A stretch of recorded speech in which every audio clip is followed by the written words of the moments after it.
오늘도 신령과 진정으로 예배하는 모든 성도님들에게 주님의 평화와 은혜가 넘치시기를 빕니다. 이 세상을 살아가면서 어떤 사람이라도 행복하기를 바라지 않는 그런 사람은 한 사람도 없을 것입니다. 정말 행복하기를 바라고 더 나은 삶을 살기를 바라는 것이 모두의 마음이지요. 그렇습니다. 정말 행복해야만 행복한 사람이 자신도 늘 변화시켜 나가고 주변에 있는 사람들에게도 좋은 영향력을 끼쳐오게 됩니다. 행복한 사람이 되어야 우리는 세상을 또 변화시킬 수도 있죠. 행복한 사람들이 하나님 나라를 이루어가게 되어 있습니다.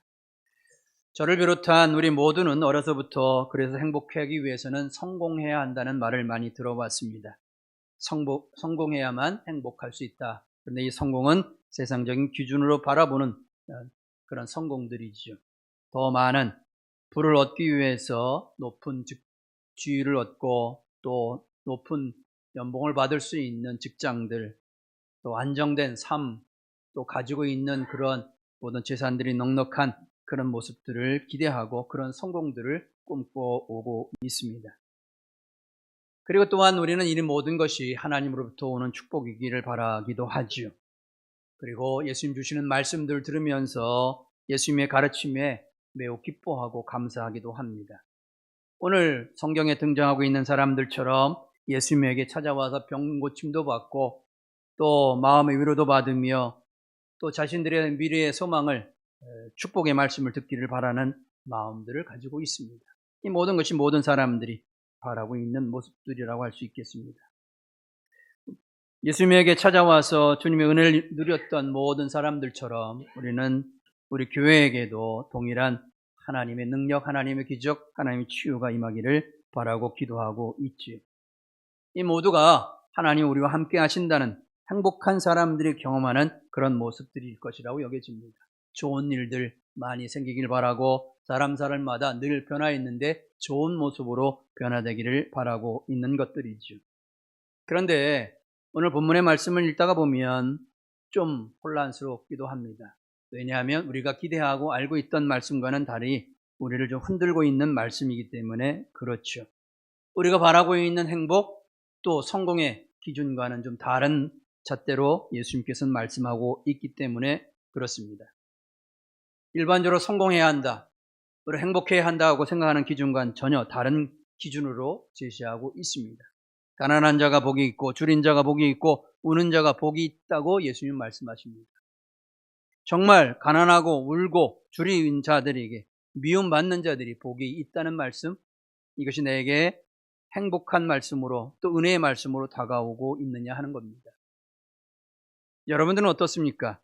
여러분, 나는 가난한 사람입니까? 아니면 부유한 사람입니까? 우리는 때로는 가난한 삶에서 벗어나기 위해 애쓰고 몸부림쳐왔던 지난날의 삶들을 기억합니다.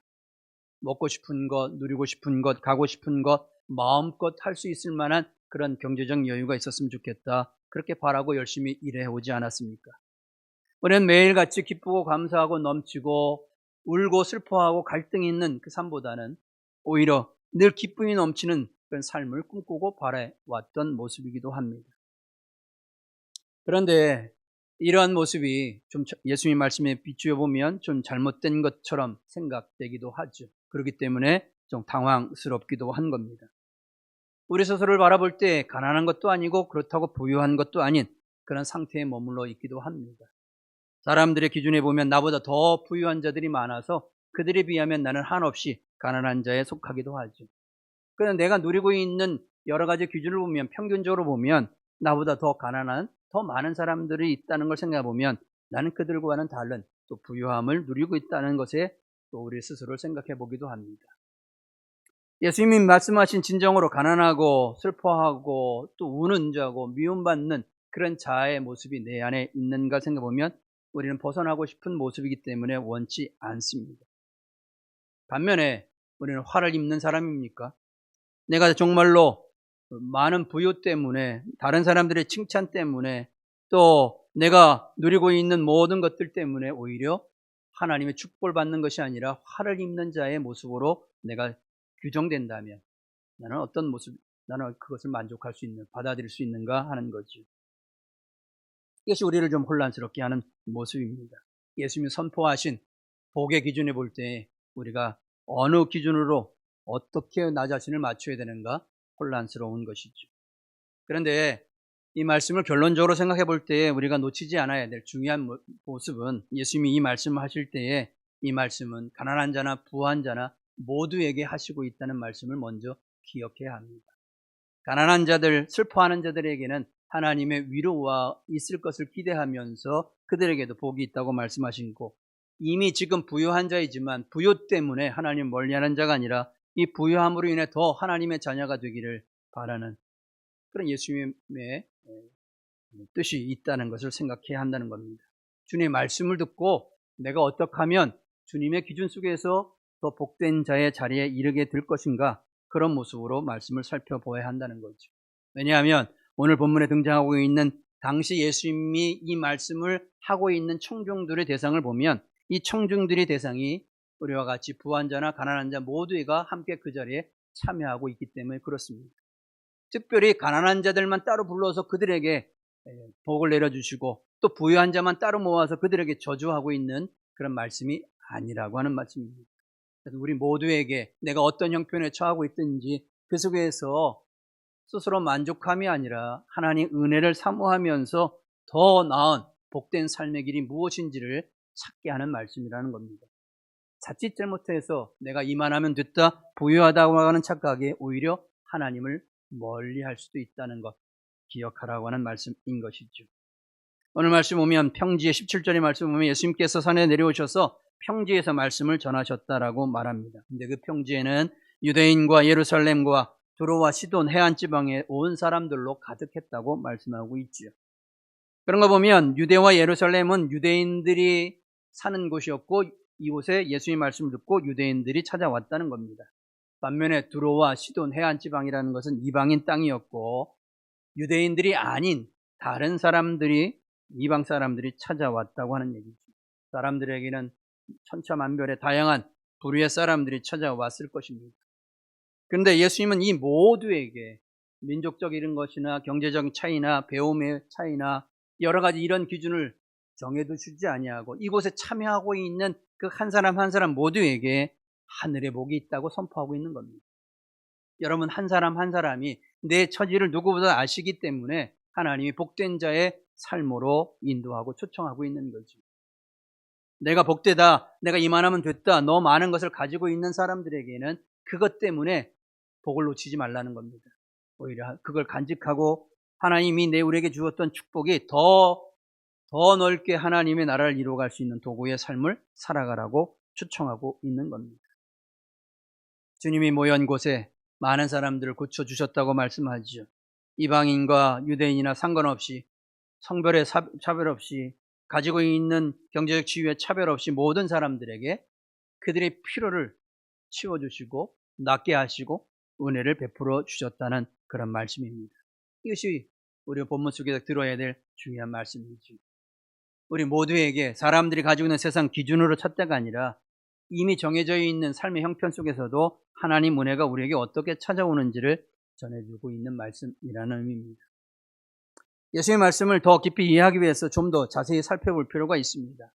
왜 먼저 예수님은 가난하고 배고프고 슬퍼한 사람들에게 복이 있다고 먼저 선포했는가 하는 말씀입니다. 한마디로 이들은 위로가 필요한 사람들이기 때문에 그렇습니다. 정말 하늘로부터 내려오는 위로가 없으면 현재 내가 당하고 있는 이 가난, 슬픔들, 두려움들 어디서 극복할 수 있는 힘을 얻을 수 있을까요? 하나님이 아니면, 하나님 내게 은혜를 베푸실 주신다는 그 믿음이 아니면 이들은 일어나기가 어려운 것이죠.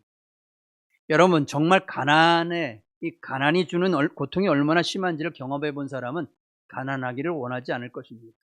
가난한 인간을 파괴하는 그런 아주 고통스러운 현상이기도 합니다. 가난 때문에 인간 자체가 잘못된 삶으로 살아가기도 하고 가족관계가 파탄나는 그런 경우들을 많이 보아왔습니다. 사람과 사람들이 가난 때문에 서로 의지하지 못하고 서로 적대하는 경우들도 많이 있죠. 우리가 가만히 살펴보면 가난한 사람들이 복이 있다고 하는데 정말 가난한 사람들은 왜 가난한지 가만히 살펴보면 대부분의 그들이 가지고 있는 특징들은 게으르기 때문에 가난한 경우가 많습니다. 열심히 부지런히 애쓰고 노력해야 되는데 그러지 아니하고 시간을 낭비하고 헛되게 살아가는 사람들이 많이 있죠. 우리 주변만 돌아보아도 이민자들처럼 정말 척박하게 어렵게 힘겹게 살아가는 우리들의 모습에 비해서 정말 노력하지 아니하고 아무런 노력도 하지 아니하면서 하루하루를 그냥 적당하게 살아가려는 사람들, 가난으로부터 벗어나려고 하는 어떤 노력도 하지 않는 사람들을 보게 되기도 합니다. 도둑질하는 걸 너무 자주 보게 되기도 하고 부모가 자녀들에게 바른 교육을 해야 되는데 아무렇지 않게 방치하는 그런 경우들도 많이 봅니다. 열심히 일해서 가족을 부양하고 자녀들의 좋은 교육을 시키기보다는 어떻게 하면 일하지 아니하고 먹고 살 수 있는 방편을 찾기도 하죠. 그래서 이런 가난한 사람들 보면 그들의 마음을 쫓기보다는 괜히 그들을 책망하고 그들을 나무라는 것이 우리의 마음입니다. 가난한 이들의 분명히 특징은 나쁜 습관들이 있습니다.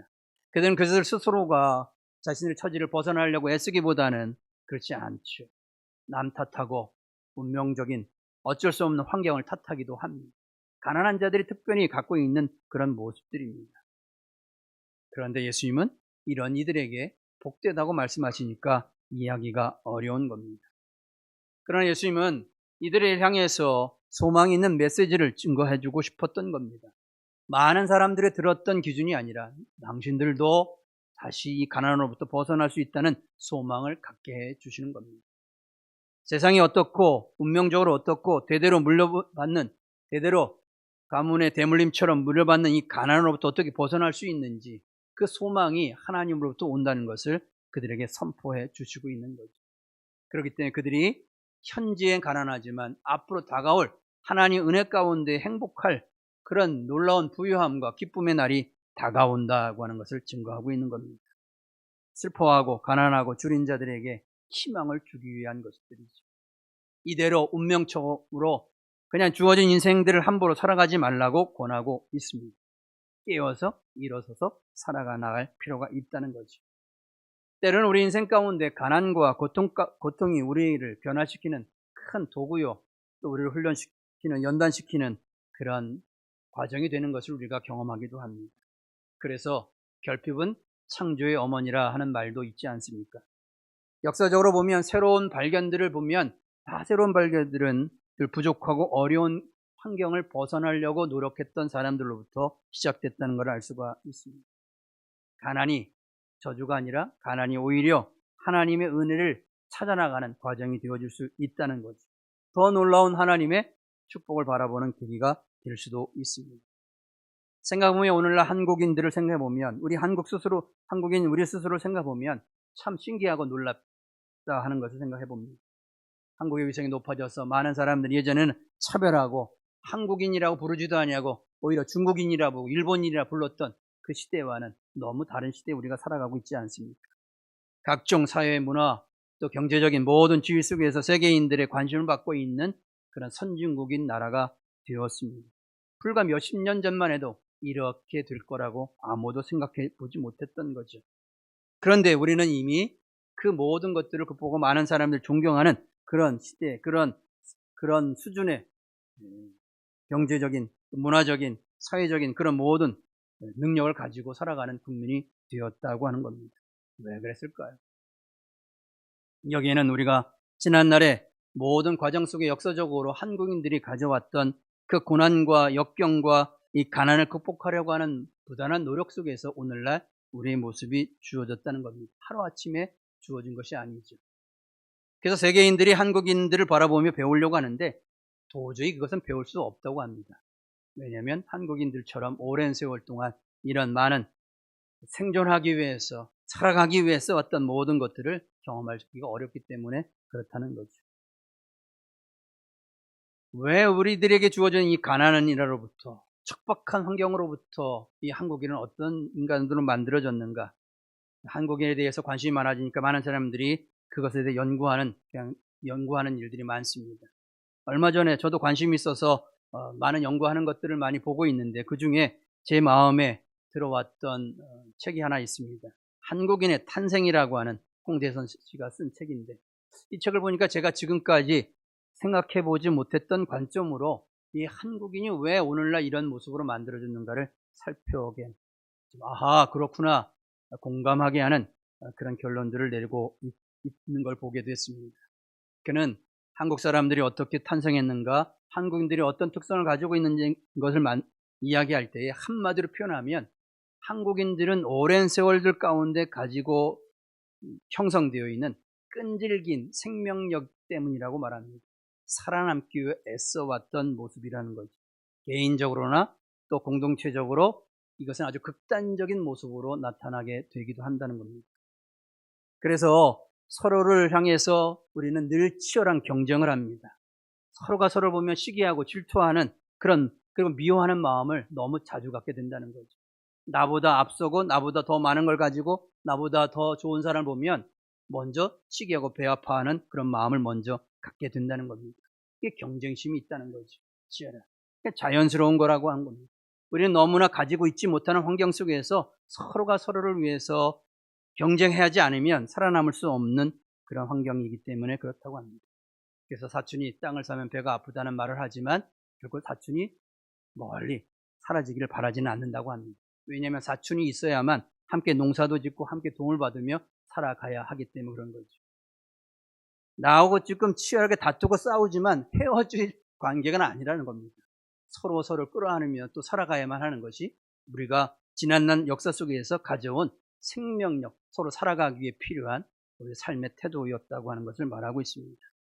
그래서 때로는 이 개인적으로 경쟁하다가도 위기를 닥치고 어려움 닥치면 금방 하나가 되고 마음을 합하여 단결하는 그 놀라운 힘을 우리는 갖고 있다고 하는 거죠. 나라와 민족이 위기가 되면 웬만한 위기에서는 함께 뭉치지 않는데 모두가 다 멸망할 것 같은 위기가 찾아오면 사람들은 하나가 된다고 합니다. 이것이 우리 민족이 가지고 있는 특별한 특성이라고 하는 거죠. 금모으기나 국제보상운동 등 또 3.1 만세운동들 이런 모든 것들을 보게 되면 오랜 세월 동안 집단적으로 함께 살아남기 위한 과정으로 이런 노력들, 이런 모습이 나타나게 되었다고 말하고 있습니다. 일제시대 때 국제보상운동을 보게 되면 심지어 남의 것, 남의 물건을 훔치는 도둑들도 이 운동에 동참했다고 합니다. 나라를 살리는 일이니까. 나는 개인적으로 잘못하고 도둑질을 하는 사람이고 남의 물건을 훔쳐온 사람이지만 나라를 구하는 데는 그 훔쳐온 것으로도 같이 기부하는 그런 모습이 우리 한국인들이 가지고 있는 모습이라고 합니다. 왜 그럴까? 우리가 살아가고 있는 한반도라고 하는 땅 자체가 아주 척박한 땅이기 때문에 그렇다고 합니다. 우리가 눈에 보기에는 아주 굉장히 화려하고 그 바다, 들, 모든 곳에 다 갖춰진 아름다운 자연 조건이라고 생각하는데 먹고 사는 환경에게는 굉장히 척박한 환경이라고 합니다. 농사 지을 수 있는 땅도 넉넉하지 않고 어려운 그런 특별히 뚜렷한 사계절이 있기 때문에 먹을 양식을 구하는 것들도 매우 어려웠다고 하는 거죠. 때로는 쌀 농사를 지을 수밖에 없었는데 쌀은 적은 땅에서 가장 많은 생산을 할 수 있는 그런 매체이기 때문에 쌀 농사를 지었다고 합니다. 쌀 농사를 짓는데 이건 혼자 질 수 없는 일이기 때문에 서로가 서로를 경쟁하면서도 서로 하나 되고 합심하는 그런 방식을 취할 수밖에 없었다고 합니다. 또한 사계절이 분명하니까 한철을 지나서 추운 겨울에도 먹을 양식을 유지하기 위해서는 우리가 잘 알고 있는 오늘 세계인들이 인정하는 김치나 된장이나 간장이나 또 젓갈 같은 그런 발효 음식들이 이 한국인들에게서 드러나게 되었다고 합니다. 왜 그렇습니까? 어려운 척박한 환경을 극복하기 위한 노력으로 이러한 문화들, 먹을거리들이 생기게 되었다고 하는 겁니다. 심지어 전쟁의 위기를 수없이 겪지 않았습니까? 외세주에서 주변에 있으면서 척박한 환경 속에 슬퍼하고 애통하는 일들이 많을 수밖에 없었습니다. 그런 외침 속에서 한국인들은 위기가 닥치면 단결하고 하나 되는 일들이 있었던 것. 그래서 이 전투법이 다른 나라와 달리 특별한 방법들이 생기게 되었는데 우리는 가까이에 숫자적으로 열세이기 때문에 일당 100을 싸워야 되는 그런 전투법을 개발할 수밖에 없었다고 합니다. 그래서 멀리서도 사람을 죽이기 위해서 활 쏘기가 그렇게 유명하게 되었다는 거죠. 또 빨리 달리고 도망가야 되기 때문에 열심히 뛰는, 그래서 쇼트트랙과 같은 그런 경기에 우승할 수밖에 없었다고 합니다. 이게 한국인이 가지고 있는 살아남기 위한 몸부림 속에서 이런 특징들이 드러나게 되었다고 이야기하고 있습니다. 척박하고 어렵고 가난한 환경이지만 거기에 젖어들지 아니하고 그걸 벗어나려는 창조적 힘이 우리에게 드러난 모습이라고 이 오늘날 이것이 비로소 인정받게 되었다고 이야기하고 있는 겁니다. 저는 예수님이 오늘 가난한 자들, 슬퍼하는 자들 복이 있다는 말씀은 바로 이것을 의미하고 있다고 여기집니다. 지금은 여러 가지 여건 속에서 가난의 고통을 벗어날 수 없지만 그러나 반드시 노력하고 애쓰고 살아남기 위해서 하나님을 찾으면 하나님께 반드시 우리에게 좋은 날을 허락해 주실 것이라는 기대와 믿음을 갖게 되는 것이죠. 오늘 현재를 바라보며 만족하거나 자족하는 자가 아니라 실망하는 자가 아니라 내일을 향해 지금보다 더 나은 세상을 하나님께 열어주실 것이라는 믿음을 갖고 구하는 자들에게 주어지는 축복인 줄로 믿습니다. 저절로 그냥 주어지는 것은 아니죠. 애쓰고 노력하고 가난으로 벗어나려는 몸부림, 서로 함께 살아가기 위한 애씀의 모습들이 필요한 것이기 때문에 그렇습니다. 함께하면 또 함께함을 통해서 서로 사랑하고 또 하나님 나라의 아름다운 모습을 서로 나눌 수가 있게 되는 겁니다. 특별히 예수님은 복된 자로 말씀하시는데 예수님 때문에 인자로 말미암아 사람들이 미워하고 욕하며 악하다고 할 때 오히려 복되다고 인정하라고 말씀하고 있습니다. 이건 우리에게 큰 도전이 되고 있는 말씀이죠. 우리가 예수님 때문에, 예수님의 이름 때문에 사람들이 나를 미워하면, 나를 시기하면 오히려 감사하라는 말씀입니다. 내가 이미 복을 누린 자이기 때문에 그렇다는 거죠. 사람들의 반응에 따라서, 사람들이 나를 어떻게 대하느냐에 따라서 내가 살아갈 삶의 태도가 바뀌지 않는다는 겁니다. 내가 어떤 마음을 가지고 하나님 나와 함께 한다는 믿음을 가지고 살아가면 오히려 복된 자로 하나의 은혜를 누리는 자가 되어질 수 있다는 말씀인 거죠. 반면에 예수님은 화 있는 자들에 대해서 말씀하고 있습니다. 복된 자가 아니라 지금 현재를 만족하고 있는 자들에게 주어지는 경고의 말씀이기도 하죠.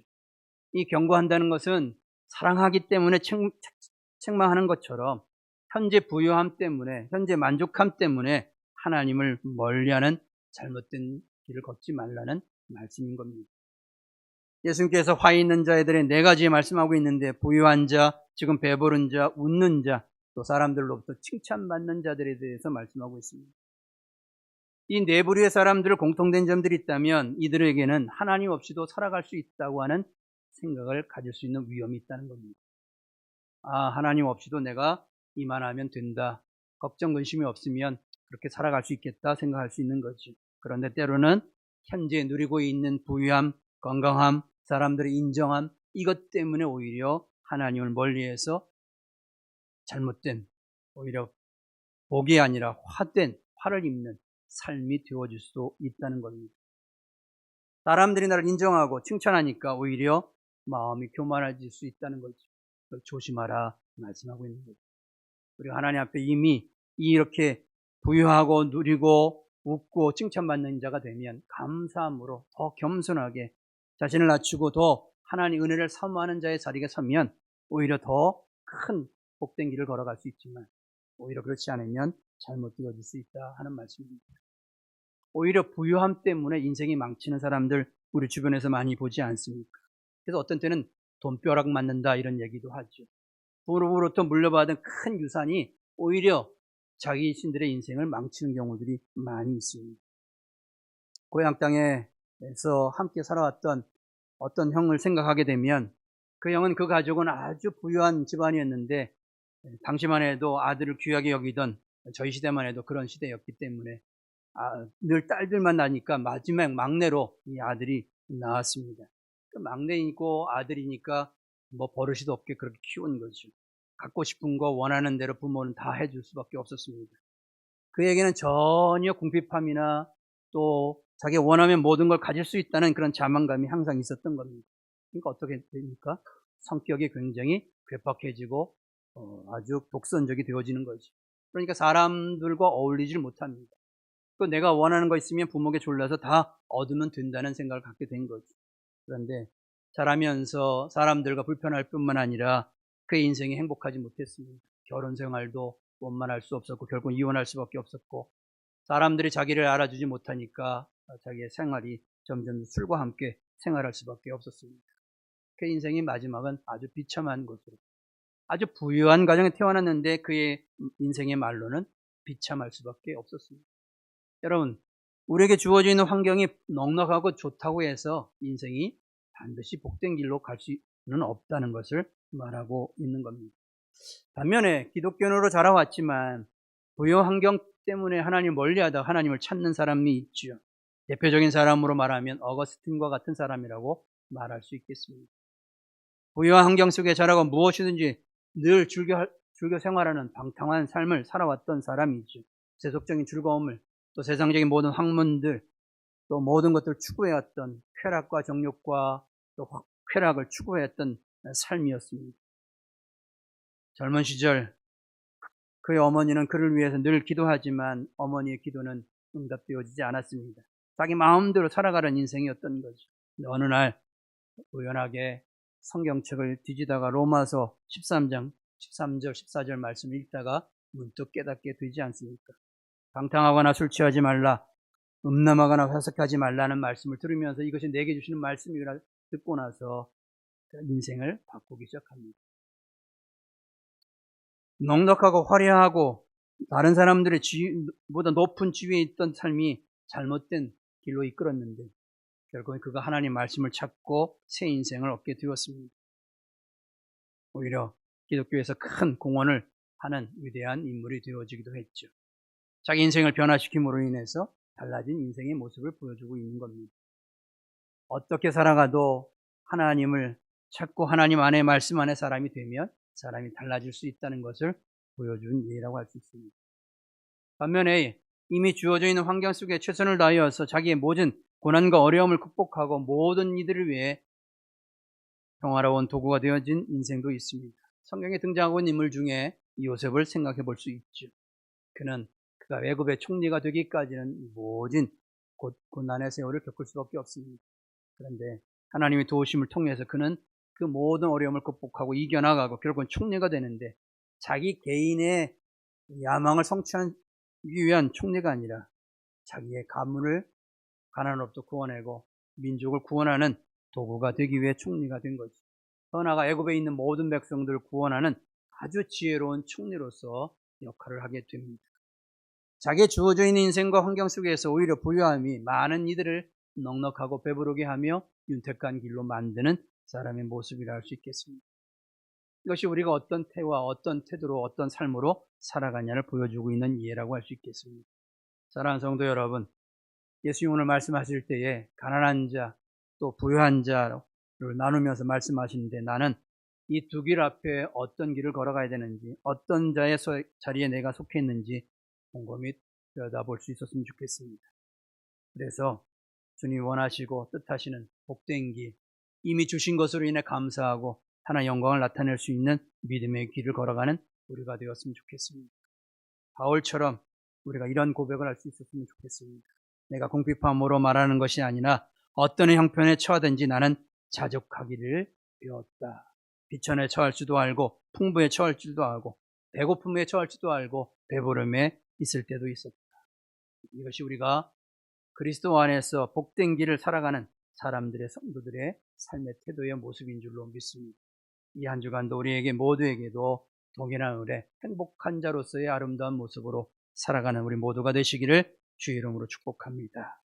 오늘 말씀 생각하면서 함께 기도하기를 원합니다. 현재 나의 처하고 있는 상황들이 어떤지, 육신적인 질병으로 인해서 때로 마음 슬퍼하고 애통하고 궁핍감 가운데 있는지, 이미 내가 건강하고 많은 걸 누리기 때문에 자만한 그런 마음은 또 없었는지, 주님 안에서 말씀 안에 나 자신을 들여다보며 항상 복된 길에서 떠나지 않는 저희들 되게 하여 주옵소서. 우리 간절한 마음으로 기도하기를 원합니다. 함께 기도하겠습니다. 자비로우신 아버지 하나님, 감사합니다. 오늘도 주의 말씀 들으면서 우리 인생 가운데에 때로는 가난과 부유함 가운데, 기준 가운데, 그 한가운데 살아갈 때가 있습니다. 내가 어떤 상황, 어떤 경우에 처하더라도 믿음 안에 설 수 있는 자 되어지게 하시고, 때로는 하나님의 위로가 필요할 때 간절한 마음으로 하나님을 찾고 치유받고 회복되고 또 부유한 은혜를 누릴 수 있는 저희 모두가 되도록 인도하여 주옵소서.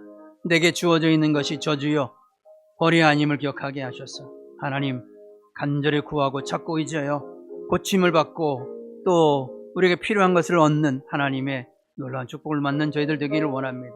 반면에 우리가 이미 있음으로 인해 모든 걸 누림으로 인해서 하나님 멀리하는 어리석은 자들 되지 않기를 원합니다. 가진 것 때문에, 배운 것 때문에, 내가 이미 있는 것 때문에 교만한 자 되지 않게 하시고 이미 가진 것으로 인해 베풀고 나누고 섬기고 하나님 나라를 위해 귀하게 쓰임받을 수 있는 저희들 되도록 하나님 축복하여 주시옵소서. 그래서 주님의 몸된 교회 안에 모든 성도들이 항상 어떤 형편에 처하든지 간에 하나님께 감사함으로 나아갈 수 있는 우리 모두가 되게 하여 주시옵소서. 모든 감사하며 예수님의 이름으로 기도드리옵나이다. 아멘. 은혜로우신 아버지 하나님, 주의 말씀 가운데 행복한 사람 되게 하여 주시옵소서. 주의 말씀의 사람 되어지게 하시고 하나님을 찾고 의지하고 하나님 때문에 나의 형편들이 바뀌어지는 놀라운 역사들이 있게 하여 주옵소서. 질병 가운데 있는 이들이 치유함 받게 하여 주시며 가난 가운데 있는 이들이 부유함을 얻을 수 있도록 축복하여 주시옵소서. 마음에 슬픔이 있는 자들에게 하나님의 기쁨으로 채워주시기를 원합니다. 반면에 이미 우리가 가진 것으로 인해 우리가 교만한 자 되지 않게 하시고 항상 마음의 가난함을 통해 하나님을 찾고 의지하고 하나님 도우신 가운데 이미 주신 것으로 나누고 베풀며 섬길 수 있는 믿음의 사람, 행복을 나누는 자 될 수 있도록 은총 허락하여 주시옵소서. 모든 것 감사하며 예수님의 이름으로 기도드리옵나이다. 아멘.